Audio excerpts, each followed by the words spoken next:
মমতার বক্তব্য, তিনি অমিত শাহকে উদ্দেশ্য করে এই কথাই বলেছেন যে কাকে দিয়ে হত্যা করিয়েছেন।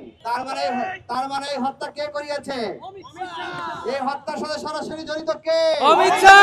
এই হত্যার সাথে সরাসরি জড়িত কে? অমিত শাহ। কার তত্ত্বাবধানে এই হত্যা হয়েছে? অমিত শাহ।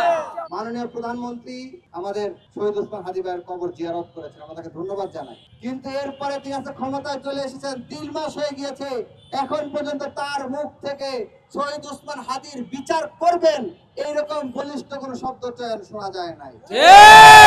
তাহলে কি জনগণ এই প্রশ্ন তুলবে কিনা যে এই খুনের সাথে আপনার কোনো স্বার্থ রয়েছে কিনা?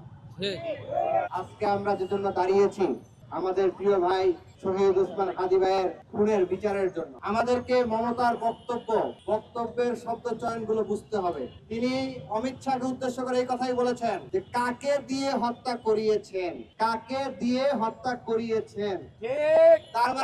তার মানে এই হত্যা কে করিয়েছে? এই হত্যার সাথে সরাসরি জড়িত কে? অমিত শাহ। এই হত্যার সাথে সরাসরি জড়িত কে? অমিত শাহ। কার তত্ত্বাবধানে হত্যা হয়েছে? অমিত শাহ। একই সাথে মমতা আরেকটা কথা বলেছে, বাংলাদেশ উত্তাল হবে যদি এটি জানা যায়। তার মানে এটি স্পষ্ট যে হত্যা হয়েছে অমিত শাহর নির্দেশে, অমিত শাহর তত্ত্বাবধানে, আর খুন করেছে অমিত শাহর এদেশের তল্পি বাহকেরা। এবং সেটা হতে পারে গভর্নমেন্টের সাথে যারা জড়িত ছিল বা কোন এজেন্সির সাথে যারা জড়িত ছিল তারা এর সাথে জড়িত থাকতে পারে।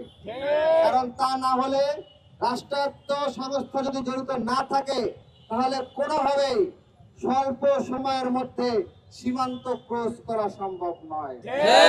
সুতরাং এই হত্যাকাণ্ডটা অমিত শাহর তত্ত্বাবধানে এবং এদেশীয় সরকার বা সরকারের বাইরে যে ইন্ডিয়ার ভারতীয় আধিপত্যবাদের যে এজেন্সিরা রয়েছে, যে তল্পি বাহকেরা রয়েছে, তাদের যৌথ প্রযোজনায় খুনটা করা হয়েছে। আমরা বুঝতে পারছি না। আমাদের মাননীয় প্রধানমন্ত্রী দেশে সফর করেছেন, দেশে যখন এসেছেন লন্ডন থেকে, আসার পরে তিনি আমাদের শহীদ ওসমান হাদি ভাইয়ের কবর জিয়ারত করেছেন, আমরা তাকে ধন্যবাদ জানাই। কিন্তু এরপরে তিনি আজকে ক্ষমতায় চলে এসেছেন, 3 মাস হয়ে গিয়েছে, এখন পর্যন্ত তার মুখ থেকে শহীদ ওসমান হাদির বিচার করবেন এইরকম বলিষ্ঠ কোনো শব্দ চয়ন শোনা যায় নাই।